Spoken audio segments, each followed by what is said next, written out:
ખબરોમાં બન્યા રહેવા માટે બેલ આઇકોન દબાવો અને એબીપી અસ્મિતાને સબસ્ક્રાઇબ કરો. રાજ્યમાં વધતા કોરોનાના સંક્રમણને લઈને હાઈકોર્ટે મહત્વનો હુકમ કર્યો છે. હાઈકોર્ટે માસ્ક પહેર્યા વગર બહાર નીકળતા લોકોને કોમ્યુનિટી સર્વિસ કરાવવી પડશે તેવો હુકમ કર્યો છે. માસ્ક પહેર્યા સિવાય બહાર નીકળતા લોકોને પકડીને કોમ્યુનિટી સેવાની જવાબદારી સોંપાશે. માસ્ક નહીં પહેરનારાઓને ફરજિયાત કોવિડ કેર સેન્ટરમાં કોમ્યુનિટી સેવા આપવી પડશે. માસ્ક પહેરનારા લોકો પાસે કોમ્યુનિટી સેવા ફરજિયાતનું જાહેરનામું બહાર પાડવાનો હાઈકોર્ટે સરકારને આદેશ કર્યો છે. માસ્ક નહીં પહેરતા પકડાયેલા લોકોએ 5 થી 6 કલાક કોવિડ કેર સેન્ટરમાં કોમ્યુનિટી સેવા આપવી પડશે. હાઈકોર્ટે આપેલા આદેશથી હવે બેદરકાર લોકો સુધરશે કે જેઓ માસ્ક વગર બહાર ફરે છે. દંડની જોગવાઈ હોવા છતાં પણ અનેક લોકો માસ્ક ન પહેરતા હોવાના દ્રશ્યો સામે આવતા હતા. માસ્ક પહેરો અને પહેરાવો તે મુદ્દે એબીપી અસ્મિતાની પણ મુહિમ રંગ લાવી છે. તો માસ્ક ફરજિયાત પહેરવું પડશે કારણ કે હાઈકોર્ટે હુકમ કર્યો છે કે જો માસ્ક નહીં પહેર્યું હોય તો કોમ્યુનિટી સર્વિસ કરાવવામાં આવશે. આ જ મુદ્દે અમે અમદાવાદના લોકો સાથે વાત કરી. શું કહી રહ્યા છે અમદાવાદના લોકો, સાંભળીએ. માસ્ક ન પહેર્યું હોય તેમને કોવિડની કામગીરી સોંપવાનું જે અવલોકન કરવામાં આવ્યું છે. મારી સાથે અમદાવાદના યુવાનો છો, તેમની સાથે વાત કરીશું. આપને શું લાગે છે કે આ જે હાઈકોર્ટનું અવલોકન છે, આપ શું માનો છો, કેટલું કારગર સાબિત થવાનું? ચોક્કસપણે આવકાર્ય નિર્ણય છે, કારણ કે હાલમાં માસ્ક જ વેક્સિન છે અને જે માસ્ક વગર ફરે છે એમના કારણે જ કોરોના શહેરની અંદર દિવસે દિવસે વધતો જાય છે. અમે આ નિર્ણયનો આવકાર કરીએ છીએ હાઈકોર્ટના. આપને શું લાગી રહ્યું છે, કેમ કે લાંબા સમયથી ઘણી બધી વાતો હતી, દંડ કરવામાં આવ્યો હતો, પરંતુ લાગે છે કે લોકો આનાથી સુધરવાના અથવા તો સજાગ બનવાના?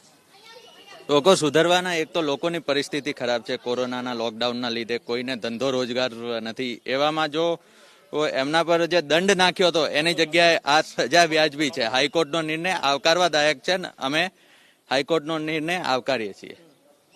જે સમયની વાત છે, 15 થી 5 દિવસ સુધી એ લોકોને કામગીરી સોંપવામાં આવશે. આપને શું લાગે છે કે કેટલું કારગર સાબિત થવાનું લાગે છે કે લોકો સજાગ બનવાના? હા, બનવાના 100%. કારણ કે હવે વેક્સિન જ માસ્ક બરોબર જ છે. કારણ કે વેક્સિન જ્યાં સુધી ના મળે ત્યાં સુધી માસ્ક પહેરવું જરૂરી છે. જો માસ્ક નહીં પહેરીએ તો ગમે તે રીતે ઘરે તમે કોરોના લઈને જવાના, તમારા ફેમિલી મેમ્બરને કોરોના થવાનું એની શક્યતા વધારે છે. દંડ ભરવામાં આવતો કોઈ બી ભરી શકતું હતું, પણ વેક્સિન માટે અત્યારે માસ્ક જરૂરી છે. વેક્સિન બરોબર છે. આપને શું લાગે છે કે હાઈકોર્ટે સરકારને કહ્યું છે કે આપ નોટિફિકેશન બહાર પાડો કે જે લોકો માસ્ક ન પહેર્યું હોય એમને કોવિડની કામગીરી સોંપવાની 5 થી 15 દિવસ. તો આ કેટલું મહત્વપૂર્ણ આપને લાગી રહ્યું છે, કેમ કે લોકોમાં કેટલાક લોકો એવા હતા કે બેદરકાર હતા?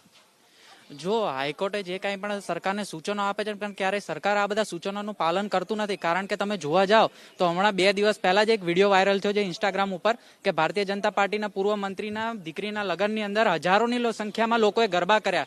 તો હાઈકોર્ટ એમને જે કાંઈ પણ હાઈકોર્ટની ઈચ્છા હોય કે સરકાર સારું કામ કરે, કોરોનાની સામે લડાઈ કરે, તો હાઈકોર્ટને હું કહેવા માંગુ છું, તમે ખાલી પત્રો જાહેર ના કરો. તમે આ પૂર્વ મંત્રીની દીકરીના લગ્નમાં જે હજારો લોકો જે ભેગા થયા છે એ લોકોને 5-5 દિવસની જે તમે સજા ફટકારો છો તમે ત્યાં કરી બતાવો, પછી અમે આમ જનતા કરવા માટે તૈયાર છીએ. દિગ્વિજય, શું લાગી રહ્યું છે કે લોકોમાં જે જાગૃતતાનો અભાવ હતો, લાગે છે લોકો હવે એકદમ સજાગ બનવાના? ચોક્કસ છે. આ નિર્ણય ખૂબ જ આવકારદાયક નિર્ણય છે. લોકોએ સજાગ થવું જ જોઈએ. પરંતુ જે સરકાર જે પ્રકારે કામ કરી રહી હતી, માત્ર જે માસ્ક ના પહેરે 1000 રૂપિયા દંડ ઉઘરાવવામાં જ એમને રસ હતો. કોઈ પણ પ્રકારની એવી ડ્રાઈવ કે જેની અંદર મફત માસ્ક વિતરણ કે એ પ્રકારની ડ્રાઈવ નથી થતી, માત્ર દંડ ઉઘરાવવાની ડ્રાઈવ ચાલે છે. એટલે એ પરિસ્થિતિમાં સરકાર નિષ્ફળ રહી અને આ કોર્ટનો નિર્ણય ખૂબ આવકારદાયક નિર્ણય છે અને આના કારણે લોકોમાં ઘણી અવેરનેસ આવશે અને લોકો માસ્ક પહેરતા થશે. લાગે છે કે આનાથી એની અસર દેખાશે આવનાર દિવસોમાં? આવનાર દિવસોમાં અમદાવાદની જનતા, ગુજરાતની જનતા અને સમગ્ર દેશની જનતા કોર્ટના નિર્ણયને આવકારદાયક ગણાવશે. અને જે પ્રમાણે આ ભાજપના નેતાઓએ જે પ્રમાણે જનતા સાથે ખિલવાડ કર્યો, ધારો કે આમ જનતા માસ્ક ના પહેરે તો એને 1000 રૂપિયાનો દંડ, બહાર ઓટલા પર કોઈ બેઠું હોય તો એને ઉપાડીને રાયોટિંગના કેસ કરવામાં આવે.